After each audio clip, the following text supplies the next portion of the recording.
Good morning, live from New Delhi. You're watching DD India Live, India's voice to the world. I'm Siddharth Bharadwaj. Coming up in the next 30 minutes. European Union agrees to open membership negotiations with Ukraine and Moldova, bypassing Hungarian objections.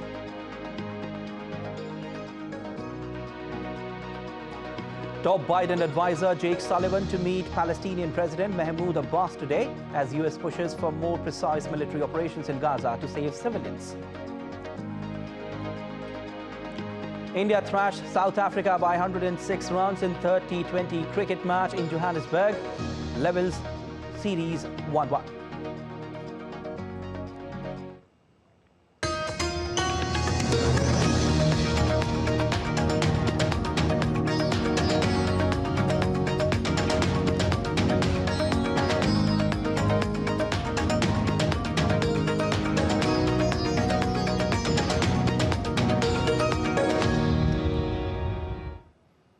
The European Union's 27 heads of state have made the historic choice to open membership negotiations with Ukraine despite vocal opposition from Hungarian Prime Minister Viktor Orban. The decision puts Ukraine firmly on the long and complex road to EU membership. While on the second day of the summit on Friday, the leaders are set to discuss migration, security and defense. Alex Kadia reports from the European Council in Brussels. Ukrainian President Volodymyr Zelensky has described the decision by EU leaders to open accession talks for his country as a victory for Ukraine and a victory for all of Europe. He says it will strengthen and inspire. This is extremely important. We want to support Ukraine. It's a very powerful political signal. It's a very powerful political decision. And today and tonight, I think to the people of Ukraine, we are on their side, and this decision made by the member states is extremely important for the credibility of the European Union. It's a decision that came quite unexpectedly. EU leaders had been locked in painstaking negotiations with Hungary, who had promised to veto opening these accession talks. Prime Minister Viktor Orban had said Ukraine is just not ready. It is too corrupt, and its vast agricultural industry may threaten European farmers. But when the moment came to make the decision, Viktor Orban was not in the room, meaning that Hungary abstained and the decision was able to go through. Moments later, Mr. Orban called it a bad decision, but EU leaders beyond that are united in saying it was a historic moment of support, a clear symbol that the European Union stands by Ukraine for as long as it takes. Alex Kadia in Brussels reporting for DD India. Ukraine's Air Force said Russian MiG-31K fighter jets carrying Kinal Hypersonic missiles struck targets in central Ukraine on Thursday. Kyiv regional governor said no casualties were reported, nor damage to critical and civilian infrastructure. Russian forces used 3 Kinzhals launched from 3 fighter jets in Russia's central Tula region and shot down 1 Kinzhal missile over Kyiv region, according to Ukraine's Air Force. Overnight, Russia launched 42 drones and 6 missiles at Ukraine, with 11 people injured and buildings and warehouses damaged by falling debris. The Ukrainian military said it destroyed 41 drones. And meanwhile, Russian President Vladimir Putin has said Moscow is in dialogue with the United States on the issue of bringing home jailed Americans Paul Whelan and Evan Gershkovich, and the Kremlin hopes to find a solution, even though it's not easy.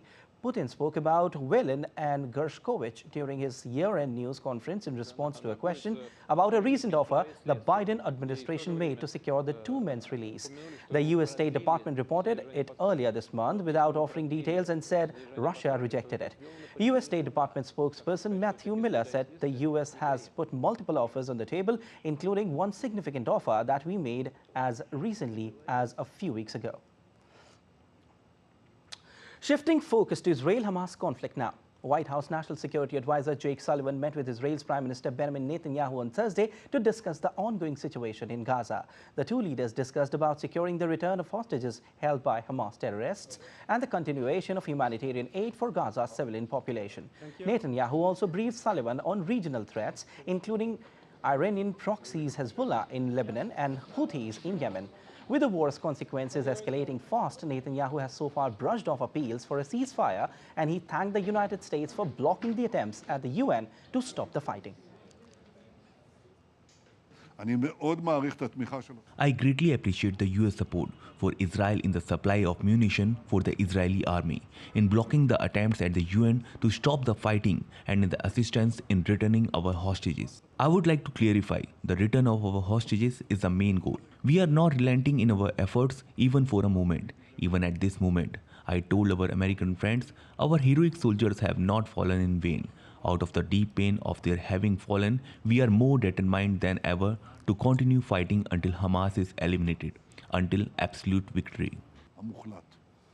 And US President Joe Biden's National Security Advisor Jake Sullivan will meet Palestinian President Mahmoud Abbas in Ramallah on Friday about the conflict in Gaza and ensuring that the Hamas attack on Israel on October 7 is never repeated. According to senior US officials, Jake Sullivan will discuss ongoing efforts to revamp and revitalize the Palestinian Authority and reining in extremist settler violence against Palestinians in the occupied West Bank.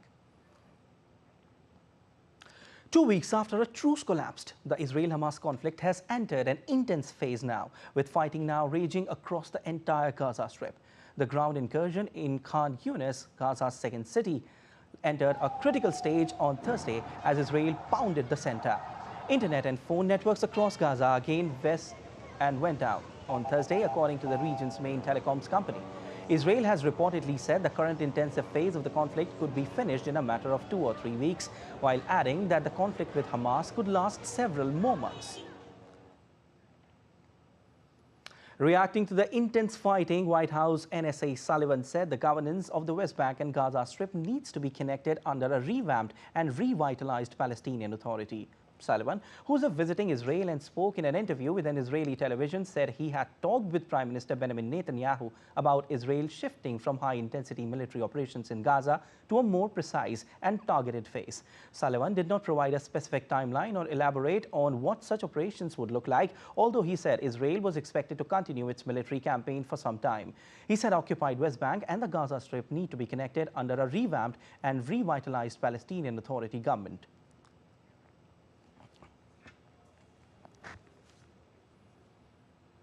Head of UN's Gaza mission warns parts of Gaza are no longer habitable due to overcrowding and poor weather. Philip Lazarini's third visit to the region since recent fighting broke out revealed worsening conditions in Rafah. US warns of humanitarian crisis. Lead India's correspondent Sally Patterson reports for more. UNRWA Commissioner General Felipe Lazzarini says things have gone from bad to worse in Gaza. He'd been staying in Rafah, in the south of the Strip, near the border with Egypt, a city he called the epicenter of displacement. According to the UN agency, nearly 1.9 million people, more than 85% of the population in Gaza, have been displaced since fighting began in early October. The city of Rafah has quadrupled its population, with people forced to sleep outside overcrowded UN warehouses. They've set up makeshift camps with families battling heavy rain and cold weather as winter sets in. Lazzarini said everywhere you go, people are desperate, they're hungry, and they're terrified. Aid is still only trickling into the Strip. He said some people he met hadn't eaten in 3 days. That's leading to people stopping aid trucks, grabbing food and eating it on the spot. The UNRWA chief repeated calls for an uninterrupted flow of supplies into Gaza and for an immediate ceasefire. That's something the Secretary General of the UN is also pushing for. But Israel and its allies, including the United States, say a ceasefire will give Hamas time to regroup and plan its next attack. Israel also accuses Hamas of using civilians as human shields and storing weapons in or near schools, hospitals and mosques. Sally Patterson in New York, reporting for DD India. Presidents of Venezuela and Guyana met on Thursday amid high tensions over a dispute involving a potentially oil-rich border area. Disagreement over a region of Essequibo has run for decades, but Venezuela revived its claim, including to offshore areas in recent years after major oil and gas discoveries. The dispute is before the International Court of Justice, though a final ruling could be years away. Speaking in favor of which, Guyanese president said that both sides are committed to ensuring their region remains peaceful. We are a peace-abiding country and people. We have no other ambition than to pursue the peaceful coexistence with Venezuela and every country in this region. This matter is determined by the ICJ and that the outcome of this matter at the ICJ be respected by all. Voters in Venezuela this month rejected the court's jurisdiction and backed the creation of a new state in referendum. Guyana has questioned the vote's turnout and said its land border is not up for discussion. And moving on, the United States will have its presidential election this year, with Democrat Joe Biden seeking re-election. He's likely to face former President Donald Trump, expected to be the Republican nominee. However, Trump faces legal challenges related to his previous election actions. DD India's Nick Harper in Washington provides a preview of the upcoming election and what to expect before November. 2024 is expected to be a dramatic year for US politics, but perhaps not this dramatic. The rise of AI images like these, of events that never happened, could make separating fact from fiction even harder during this election year. But one thing that's beyond doubt, Donald Trump's upcoming trials have not lessened support among his voters. It doesn't matter that he's charged. It doesn't matter what courts seem to say. His base is with him. And that base won't go away unless he's convicted, and even then. If he's convicted, who knows? We don't know what will happen to his base. The former president is facing 4 criminal trials this year. Charges include his alleged attempts to overturn the 2020 election results, which culminated in the January 6, 2021 attack on the US Capitol. Time in court will reduce time on the campaign trail, where he's vying to win the Republican Party nomination to challenge Joe Biden. State votes begin in mid-January, and polls already suggest Trump is comfortably ahead of the other Republican candidates. There's probably a lot of discouragement among Trump's challengers. He's at 51%. Of course, that means half the people want somebody else, and so maybe somebody can rally some of these supporters, but that gets difficult here in the holiday season. The state of the economy, jobs, immigration and abortion access are all expected to be key election issues. And the new battlefield in Gaza has created a political minefield for President Biden. The rising humanitarian crisis for Palestinians and Washington's unwavering support for Israel's military campaign has some progressive Democrats saying they can no longer support Biden. Josh Paul quit his job at the State Department in protest of the conflict and predicts it will hurt Biden at the ballot box. I think it will cost them politically. I think there is a disconnect between where the majority of the American public are and where the administration is and where many in Congress are. And I think that these series of events have really crystallized that disconnect. That said, I don't know that it will lead to any change in the immediate term in terms of America's posture towards the provision of lethal arms to Israel. Continued funding for Ukraine could also divide voters. Biden is pushing for billions of dollars in additional support, money many Republicans say should be spent at home rather than on a foreign conflict. There's still a long while until November's presidential election, when a Biden-Trump rematch is expected. Before then, there'll be many months of partisan politics and courtroom drama. Nick Harper in Washington, reporting for DD India. Well, let's take a look at other stories making news around the world. A large-scale public art installation in Manhattan's Freedom Plaza features 19,000 low-voltage stem spares that slowly shift color. The installation, created by British artist David Attenborough, is open to the public and will be on view for 12 months, opening on December 15th. The Radio City Rockets, Pentatonics, Straight No Chaser, Chicago, Netflix and Ludacris are all on tour for the holiday season. The Radio City Rockets performed a live nativity scene featuring live animals, while Pentatonics embarked on their largest arena tour. While Netflix partner with Heather Graham, Brandy Norwood, Matt Cedeno and Jason Bex. Indigenous protesters in Brasilia are urging for the overturning of President Luiz Inácio Lula's veto on a bill backed by Brazil's farm lobby. The bill would limit claims to ancestral lands aimed at ensuring legal security for farmers and reducing land conflicts. A row has erupted in Italy over the creation of carbonara pasta sauce, a classic Roman dish. Food historian and author Lucia Cesari faced online abuse after presenting the original recipe, which is claimed to be made with Swiss Gruyere cheese, garlic and scrambled eggs. This is part of wider trend of Italians recognizing food history, and such as pairing pasta with ketchup or adding pineapple to pizza. Still to come on this edition of DD India Live. US Congress passes huge $886 billion defense budget for 2024. BJP Legislature Party leader Bhajan Lal Sharma to take oath as Chief Minister of Indian state of Rajasthan today. Elon Musk faces legal challenge from US SEC over Twitter takeover. Stay with us to know more.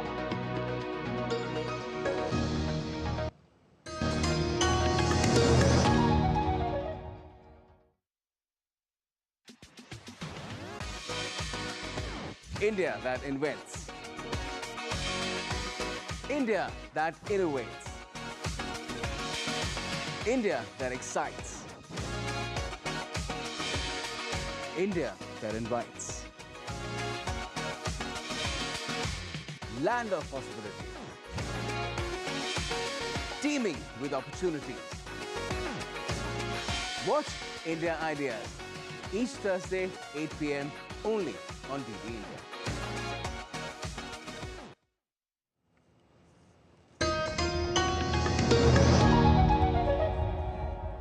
You're watching DD India Live. I'm Siddharth Bharadwaj, and the US Congress passed a defense policy bill on Thursday that allows $886 billion in annual spending for the military and also approves policies such as aid for Ukraine and pushback against China in the Indo-Pacific region. The bill that was passed by bipartisan support in both House of Representatives and Senate and will now be sent to the White House for President Joe Biden's signature. The package authorizes $28 billion, which is about 3% more than the previous financial year. Australia's Prime Minister Anthony Albanese hailed US Congress for authorizing the sale of nuclear submarines to another country for the first time, allowing the AUKUS defense partnership of Australia, the US and Britain to go ahead. More than two-thirds of the US House of Representatives voted in favor of a defense policy bill on Thursday that included a record $886 billion in annual military spending and authorized policies such as aid for Ukraine and pushback against China in the Indo-Pacific. The AUKUS pact to develop nuclear-powered submarines and other high-technology weapons is Australia's most expensive defense project, with a $244 billion price tag over 3 decades, but relied on US approval to share sensitive technology. A New York State Court of Appeals, the highest court in the state, has denied Donald Trump's bid to overturn a gag order that restricted him from publicly talking about the court staff in connection with the New York civil fraud trial. The judge overseeing the case issued the gag order on October 3rd after Trump posted a photo of Judd's law clerk and Democrat leader Chuck Schumer and called her Schumer's girlfriend. The judge said the court received multiple threats from Trump supporters after the post.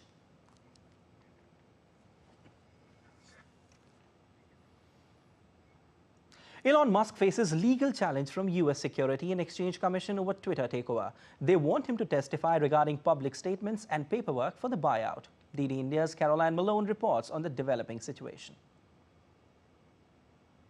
Another legal challenge for the world's richest man as a judge rules he has to testify again. The Security and Exchange Commission, the top US markets regulator, is looking into his $44 billion takeover of Twitter, now X.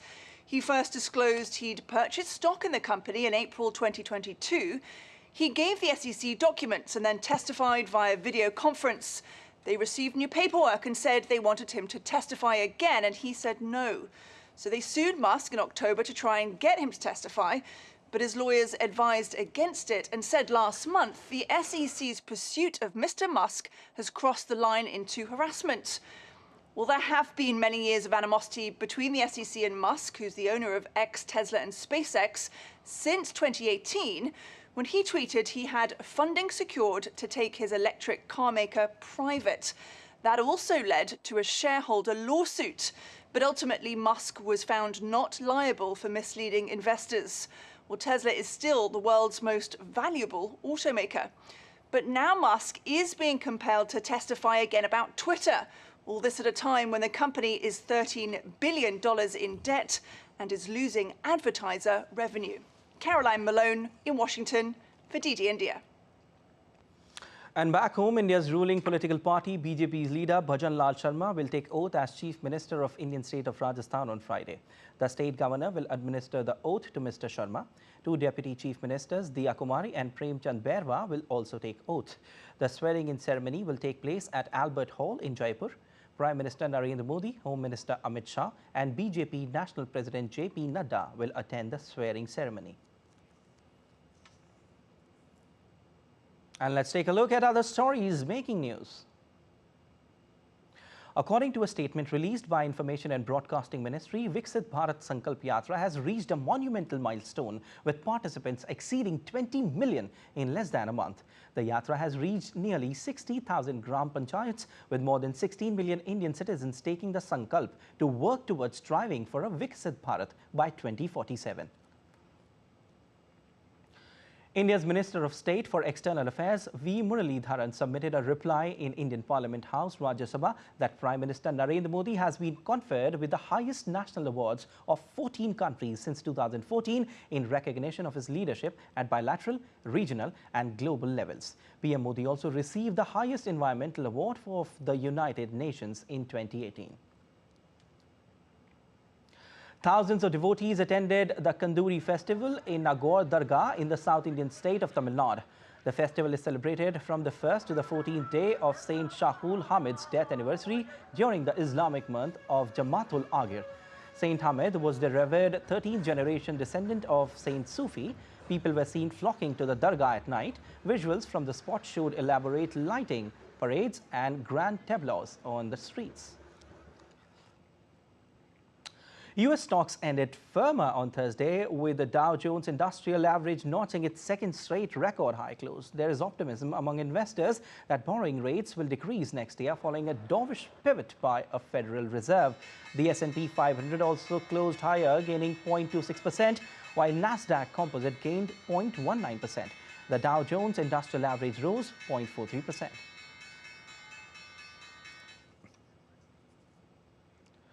Argentine Security Minister announced on Thursday that force will be used to remove protest blockages just days after new government announced tough austerity measures. Patricia Bullrich said federal forces will be mobilized when protests disrupt traffic, and those responsible for the demonstrations would be sanctioned with operational costs of police intervention.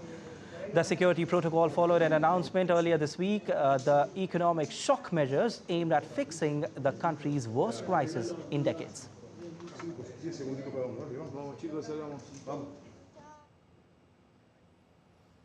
Well, you're watching DD India Live. Time now for sport. And in cricket, Indian skipper Surya Kumar Yadav produced 100 to help India win over Proteas. India registered a comprehensive 106-run series-leveling win over South Africa in the third and final T20. Surya Kumar's 100 of 56 balls and Yashasvi Jaiswal's fluent 60 of 41 balls carried India to 201 for 7 after the visitors were asked to bat first. Indian bowlers also managed to hit better lengths to bundle out South Africa for 95 in 13.5 overs. Kuldeep Yadav has ended figures of 5 for 17. Ravindra Jadeja clinched 2 wickets. Both the teams will lock horns next in one-day internationals on December 17th. Around 1,400 top para-athletes from around the country are competing at the median Khelo India Para Games 2023. On the day 6 of the multi-sport event, athletes will fight in para-archery, football, para-table tennis, para-shooting, para-powerlifting. So far, Haryana topped the medal tally with 34 gold, 36 silver and 18 bronze medals. Uttar Pradesh are second on the medal table with 24 gold, 17 silver and 9 bronze, followed by Tamil Nadu with 17 golds.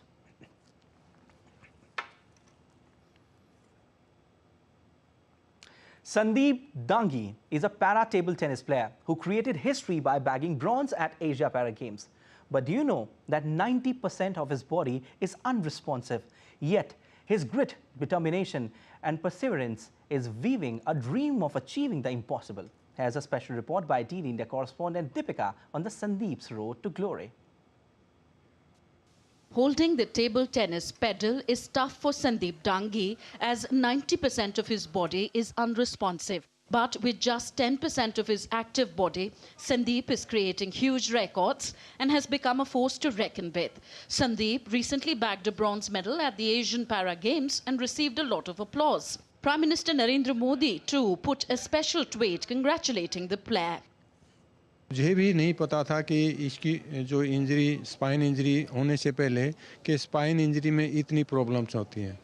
आम आदमी को दिखाई देता है कि बैठा है, लेकिन इसके अंदर कुछ नहीं है। केवल 10% जो है इसकी पावर है, जिसके अंदर ये सर्वाइव भी कर रहा है, खेल भी रहा है। मतलब कितना बड़ा स्ट्रगल है, कितना बड़ा चैलेंज है इसके लिए कि और खेलना और फिर मेडल लेके आना। Sandeep suffered a huge jolt at an age where an individual dreams of putting all his dreams into reality, but the accident did not stop him. Sandeep practiced day and night and with the support of his family successfully etched history in para sports. इसकी जो will power जो है वो इसको यहाँ तक लेके आई है। हमारा तो सिर्फ जस्ट फिजिकल स्पोर्ट था, मेंटल और जो इसकी विल पावर थी वो इसी की थी।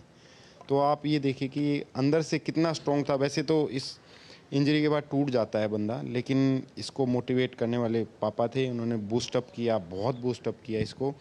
Dreams are huge and the journey is long, and Sandeep is leaving no stone unturned to fulfill his goal of making it to the Paralympics podium. Sandeep believes that with such initiatives of the government, he would be able to fulfill his long-awaited dream and defeat all hurdles that earlier made it look impossible for him. Players like Sandeep Dangi are fighting a new challenge every day.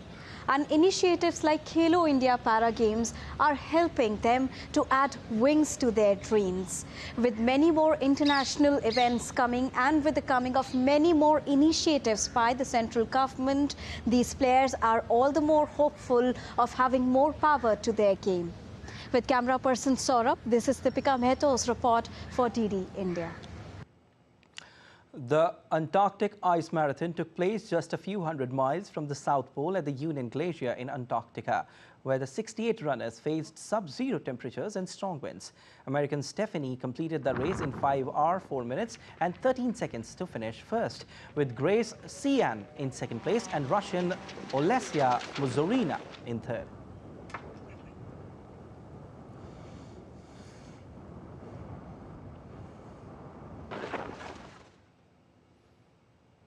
All right, that's all for this edition of DD India Live, but let us know your thoughts on the news of the day. You can connect with us on Facebook, X formerly known as Twitter, and Instagram. We'll be back with more news as it breaks here on DD India. I'm Prasar Bharati from all of us here in Delhi. Thanks for watching DD India Live.